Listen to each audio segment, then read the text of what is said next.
Hi everyone, today we're creating a dash movement system from scratch. And by the end, you will be able to add this system to your projects easily. We'll start by building the core mechanic, then move on to spatial trail effect, and finish with some polish. Okay, let's start by building the core dash mechanic. Guys, the core logic of dash movement is applying a high movement speed for a brief duration. I've set up a simple sample scene like this, and I'm controlling the player using a movement controller script. Right now, the player can only move left and right and jump. Now, let's add the dash movement. Let's open the movement controller script.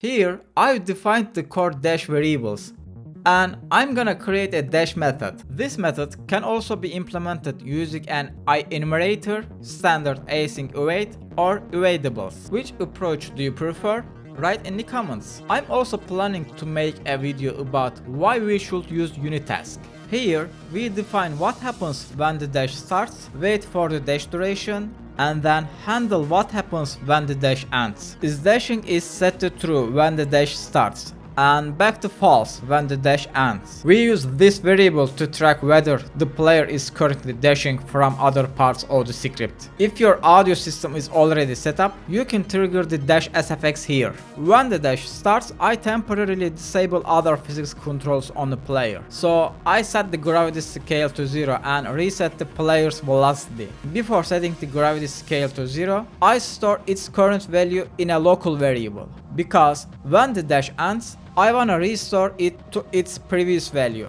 If you don't set the gravity to 0, you will get a dash movement like this. And here's the code that applies the dash speed to the player. I set the player's x velocity to dash speed and multiply it by the direction. In this project, the direction can only be left or right, so we are only modifying the x velocity. Okay, our dash method is basically ready. Now let's create an input to trigger this method. If you're using the old input system, you can call it like this. Guys, if you wanna take game development seriously, you should definitely use the new input system. I've created a dash input using the new input system. Which input system are you using? Let me know in the comments. In the parts of the script that affect the player's physics, we return early while the player is dashing. Dash movement has priority over other physics controls, so while dashing, the player can't jump or change direction. Before we set the dash settings, let's do a quick calculation. I want the player to move 4 units in a 0.2 seconds, which means the dash speed should be 20. Let's hit play and test it.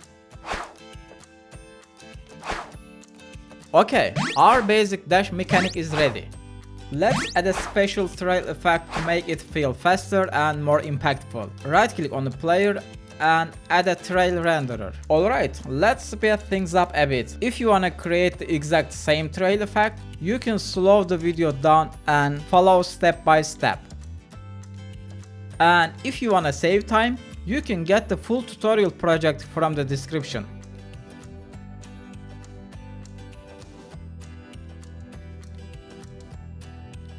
The trail is ready, but it also appears during normal movement.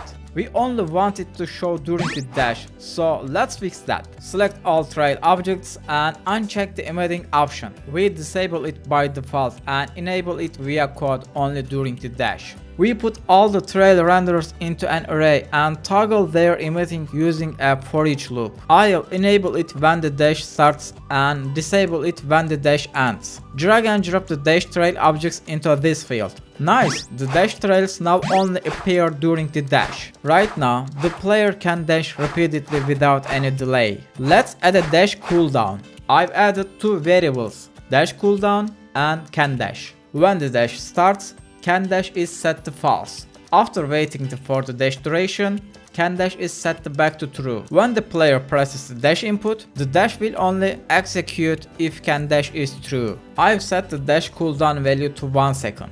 Now, even if I press left shift repeatedly, a new dash only happens after 1 second.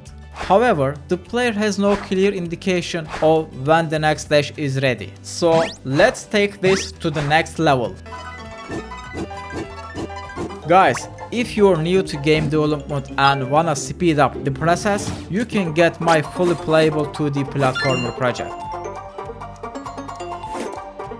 It comes with a complete setup, so you can easily integrate these systems and finish your game much faster.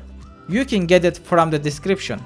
During the dash, I'll change the player scale and also change its color based on the dash state. When the dash starts, I set the player scale to dash scale and change its color to dashing color. When the dash ends, I reset the player scale to its original value and change the color to the cooldown color. Once the dash cooldown finishes, I change the color to the ready color. We assign colors for each dash state in the inspector. Nice, the dash movement mechanic is ready. Thanks for watching and I'll see you in the next Unity tutorial.